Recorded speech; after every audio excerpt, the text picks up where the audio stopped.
तो शुरू करते हैं हम टर्मक्स या बेसिक कमांड्स के बारे में जानना, इससे फेमिलियर होते हैं। तो देखिए अभी हम हमारे टर्मक्स पे पहुंच चुके हैं। अब बेसिकली सबसे पहला कमांड हम देखते हैं, हम जैसे हम टर्मिनल को ओपन करते हैं, काफी सारे टेक्स्ट पहले से प्री रिटन है, हमें वो नहीं चाहिए, हम एकदम न्यू टर्मिनल से एकदम क्लियर स्क्रीन से वर्क करना चाहते हैं, तो हमें बस क्लियर कमांड टाइप करना है एंड एंटर। अब देखिए सब क्लियर हो चुका है।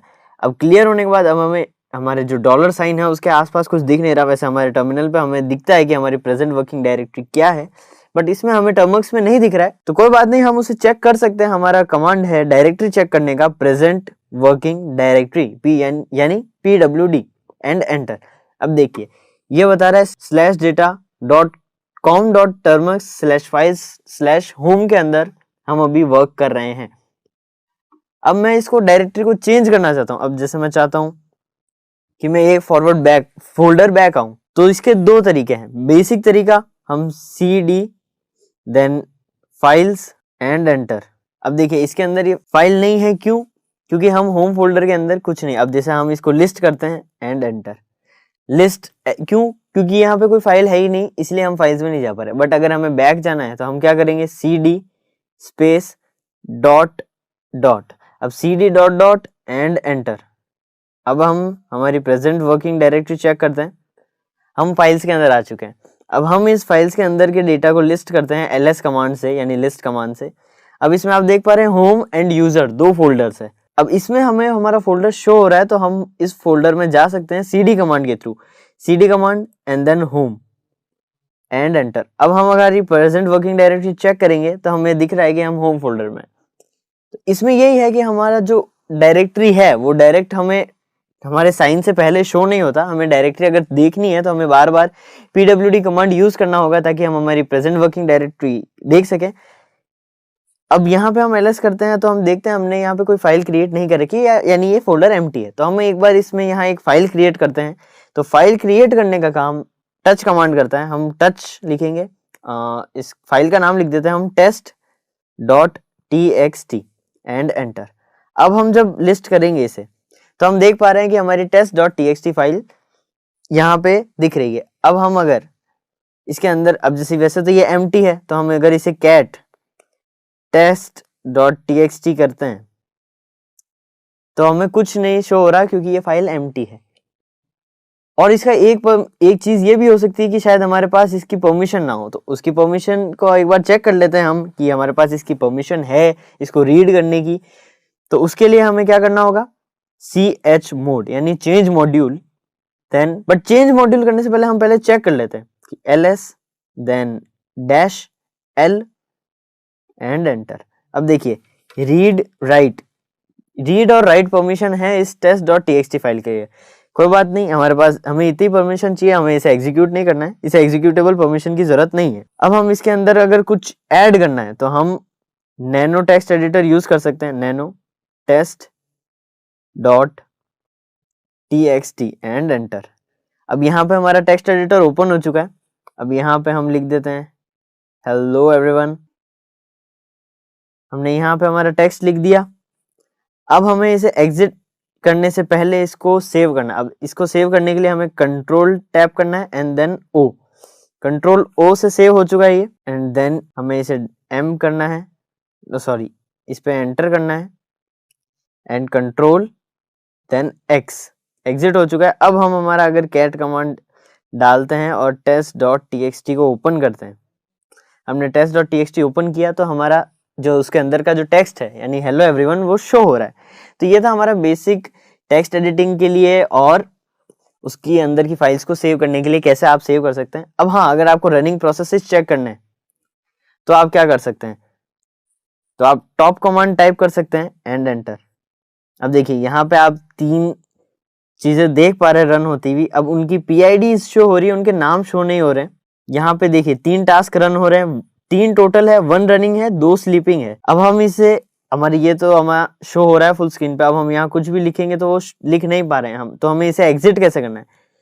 अब इसको हम करेंगे control tab and then C। अब कंट्रोल C अगर वर्क नहीं करता है, वैसे बेसिकली कंट्रोल C वर्क कर जाता है, बट अगर यहाँ पे हमारा कंट्रोल C अगर वर्क ना करे तो हम कंट्रोल Z भी कर सकते हैं। हम कंट्रोल C पे टैप करते हैं, ओके हमारे यहाँ पे आप देख पा रहे हैं हमारा यहाँ वापस आ चुका है हमारा डॉलर साइन यानी टर्मिनल। हम इसे क्लियर कर देते हैं वापस।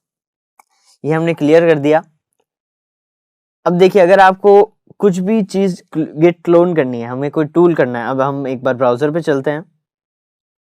हम ब्राउजर पे आते हैं, फोन इन्फोजा गिटहब। अब हम ये एक टूल है फोन इन्फोजा नाम से, एक रेपोजिटरी है गिटहब की। इससे जो स्क्रिप्ट है वो आप इंफॉर्मेशन मतलब मोबाइल फोन नंबर से कुछ इंफॉर्मेशन गैदरिंग करने के लिए यूज कर सकते हैं। इससे मतलब फोन नंबर की इंफॉर्मेशन गैदर की जाती है। अब देखिए यहाँ पे हम गिटहब पे आ चुके हैं। गो टू फाइल, इसे हम डाउन कर देते हैं एक बार।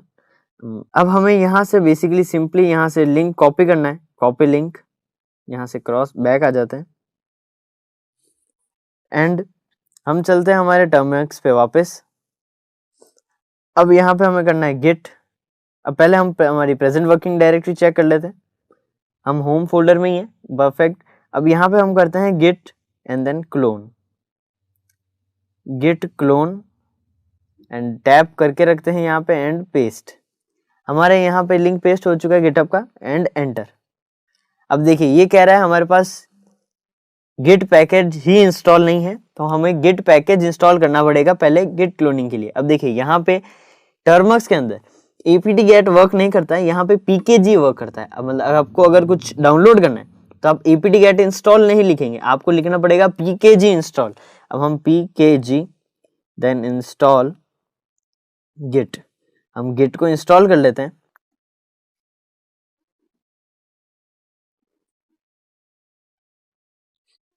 pkg अपडेट, हम एक बार अपडेट करते हैं इसे ताकि चेक करते हैं क्या एरर आ रही है। repositories is under maintenance और डाउन।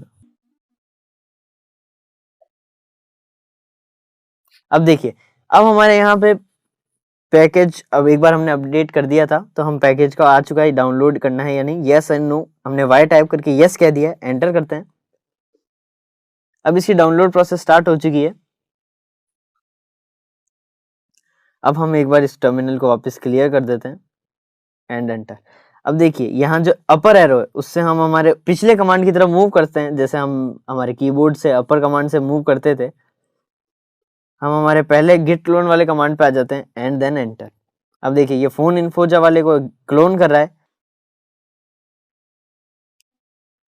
अब देखिए यहाँ हमारा फोन इन्फोजा टूल है वो डाउनलोड हो चुका है। अब हम एक बार लिस्ट कर लेते हैं। अब देखिए यहाँ पे लिस्ट करने पे हमारी एक जो टेस्ट फाइल जो हमने क्रिएट की थी और फोन इन्फोजा जो टूल है वो यहाँ आ चुका है। हम एक बार ls-l करके उसकी परमिशंस चेक कर लेते हैं। ठीक है, परफेक्ट। इसके पास एग्जीक्यूटेबल परमिशन भी है। हम cd करके उस फोल्डर में जाते हैं। अब देखिए यहाँ जो ये की है ये टैब का काम करता है। हमने फोन इन्फोजा के अंदर गए, एक बार मैं क्लियर कर देता हूँ। हाँ, अब हम ls करते हैं। अब देखिए फोन इन्फोजा के अंदर हम आ चुके हैं। अब यहाँ पे आप देख पा रहे हैं यहाँ हमें main.go फाइल दिख रही है। अब यानी गो फाइल को रन करने के लिए अब हमें गो सॉफ्टवेयर इंस्टॉल करना पड़ेगा पहले। बट कोई बात नहीं, हम अभी ये फोन इन्फोजा पे बाद में जाएंगे क्योंकि हम फोन इन्फोजा से पहले हम बेसिक कमांड्स को देख रहे हैं। तो हमने ये देखा कि गिट क्लोन और गिट कमांड कैसे यूज करते हैं। हम एक बार टर्मिनल क्लियर करते हैं। अब बढ़ते हैं हमारे नेक्स्ट कमांड की तरफ। अब हमने कितने सारे कमांड्स अभी रन करे हैं वो अगर हमें चेक करना है तो वो कैसे चेक करेंगे, वो हमें चेक करने के लिए हमारा कमांड है हिस्ट्री कमांड। हिस्ट्री टाइप किया एंड देन एंटर। अब ये देखिए ये नंबर वाइज हमारी सारी हिस्ट्री आ चुकी है, हमने कौन कौन से कमांड टाइप किए थे। हाँ, अब यहाँ पे आप कंट्रोल प्रेस करके देन एल दबाएंगे तो कंट्रोल एल क्लियर का शॉर्टकट है, उससे आपका टर्मिनल क्लियर हो जाएगा। अब यहाँ पे आप पैकेज इंस्टॉल कमांड को, जैसे मैंने आपको बता दिया कि हम पैकेज इंस्टॉल कमांड यूज करते हैं, पैकेज इंस्टॉल। अब वहीं अगर हमें कोई पैकेज रिमूव करना है तो हम पैकेज रिमूव कमांड यूज करेंगे। अब पैकेज रिमूव देन गिट। अब वैसे गिट की हमें जरूरत पड़ेगी आगे, बट फिर भी मैं आपको एक बार इसे रिमूव करके बता देता हूँ ताकि बता सकूं मैं कि पैकेज रिमूव कमांड कैसे वर्क करता है एंड देन एंटर। अब देखिए ये हमसे पूछ रहा है कि हम इसे कंटिन्यू करें, मतलब डिलीशन का प्रोसेस कंटिन्यू करें या नहीं। तो हम एक बार वाई करके एंटर करते हैं। देखिए रिमूविंग गिट और गिट कंप्लीटली रिमूव हो चुका है। हम एक बार वापस चेक करते हैं कि हमारा गिट कमांड है या नहीं। नो सच फाइल और डायरेक्टरी। हम एक बार वापस से हमारी गिट इंस्टॉल कर लेंगे क्योंकि हमें गिट की जरूरत है।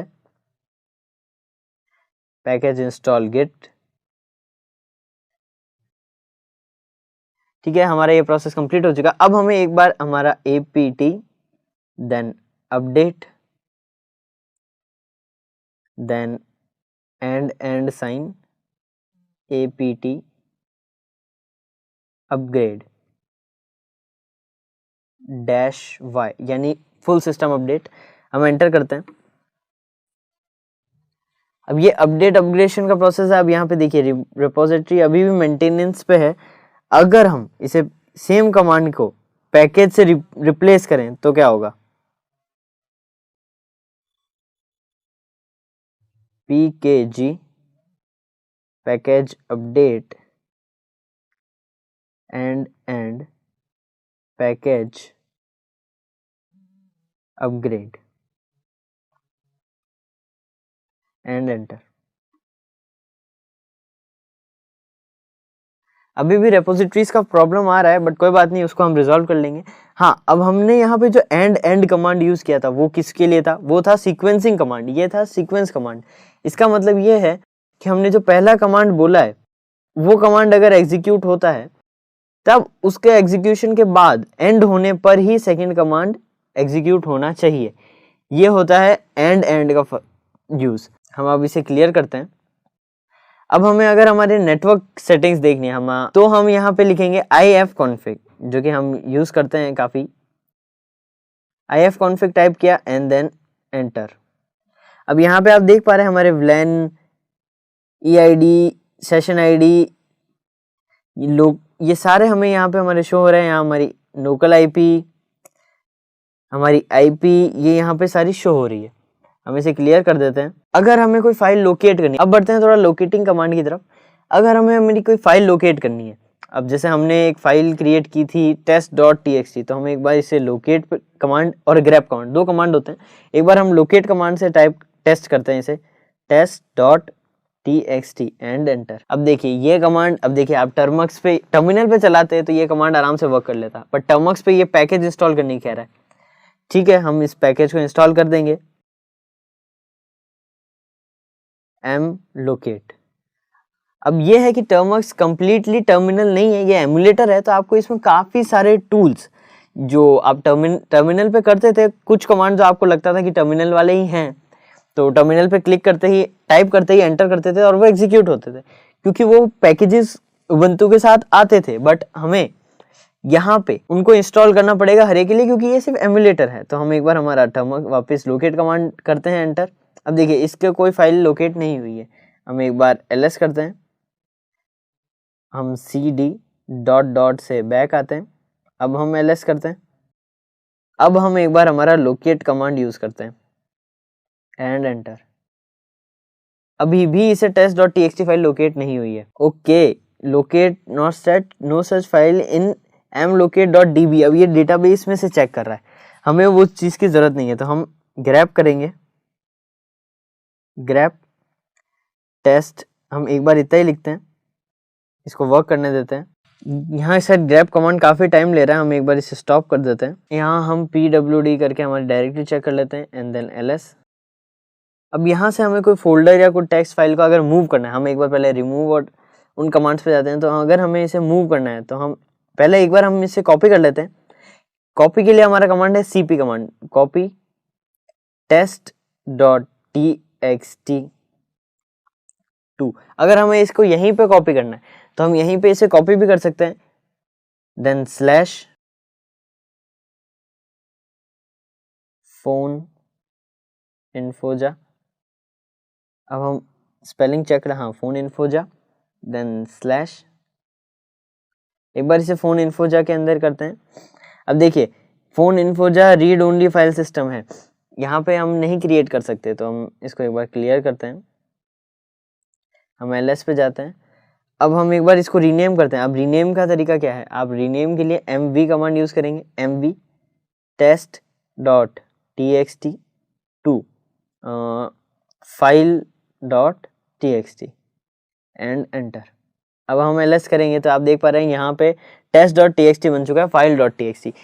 इससे आप अब move, mv command move command है, अब इसको आप फाइल को इधर से उधर मूव कराने में यूज कर सकते हैं। लेकिन ये कमांड एक ही जगह पे अगर आप करते हैं तो वो उसे रीनेम कर देता है। अब कैसे? क्योंकि इसने test.txt फाइल को कॉपी करा यहीं पर file.txt के नाम से, तो वो फाइल इस पे ओवरराइड हो गई यानी रीनेम हो गई। तो ये थे हमारे टर्मवर्क्स के कुछ बेसिक कमांड्स। वीडियो पसंद आए तो लाइक कीजिए, चैनल को सब्सक्राइब कीजिए और शेयर करना मत